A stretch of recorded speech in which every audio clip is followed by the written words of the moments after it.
Ang dakilang si Risi Narada mula sa Srimad Bhagavatam 1.3.8. Sa milenyo ng mga Risi, tinanggap ng kataas-taasang persona ng Diyos ang ikatlong pagkakatawang tao sa anyo ni Devarsi Narada na isang dakilang pantas sa hanay ng mga demigods. Kanyang tinipon ang mga pagpapaliwanag ng mga Veda na tumatalakay sa paglilingkod na may debosyon at nagbibigay inspirasyon sa gawaing hindi makasarili. Paliwanag: ang dakilang si Risi Narada na isang pagkakatawang tao ng kataas-taasang persona ng Diyos ay nagtataguyod ng paglilingkod na may debosyon sa buong sansinukob. Lahat ng dakilang deboto ng Panginoon sa iba't ibang planeta at iba't ibang uri ng buhay ay mga disipulo niya. Si Srila Vyasadeva, ang nagsulat ng Srimad Bhagavatam, ay isa rin sa kanyang mga disipulo. Si Narada rin ang may akda ng Narada Pancharatra na isang nagpapaliwanag sa mga Veda na nakatuon partikular sa paglilingkod na may debosyon sa Panginoon. Ang Narada Panchakratra ay nagsasanay sa mga karmi o yaong mga gumagawa ng makasariling gawain upang makalaya mula sa tanikala ng bunga ng kanilang paggawa.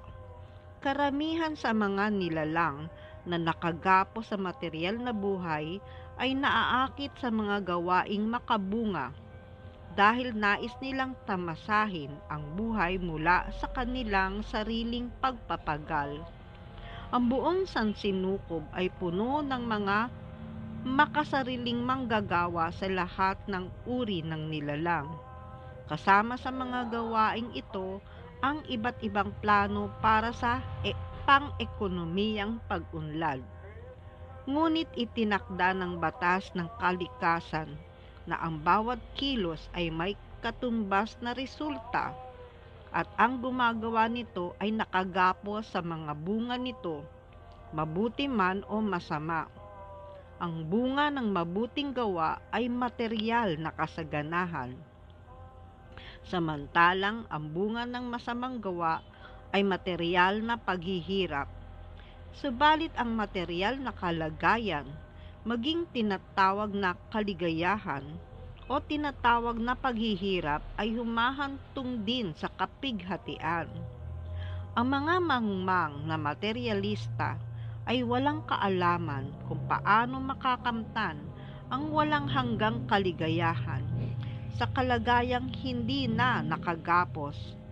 Si Sri Narada ang nagbibigay kaalaman sa mga mangmang na manggagawa tungkol sa kung ano ang tunay na kaligayahan. Siya ang nagbibigay ng direksyon sa mga may sakit na tao ng daigdig kung paano ang kanilang kasalukuyang mga gawain ay maaring maging landas tungo sa espiritual na paglaya.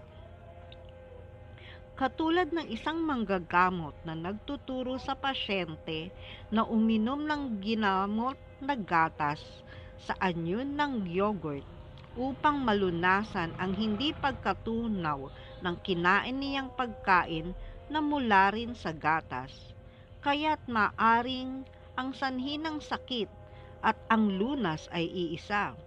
Subalit, dapat itong ilapat ng isang bihasang manggagamot na tulad ni Narada. Ganoon din, ipinapakita ng Bhagavad Gita ang parehong solusyon, ang maglingkod sa Panginoon sa pamamagitan ng bunga ng sariling paggawa.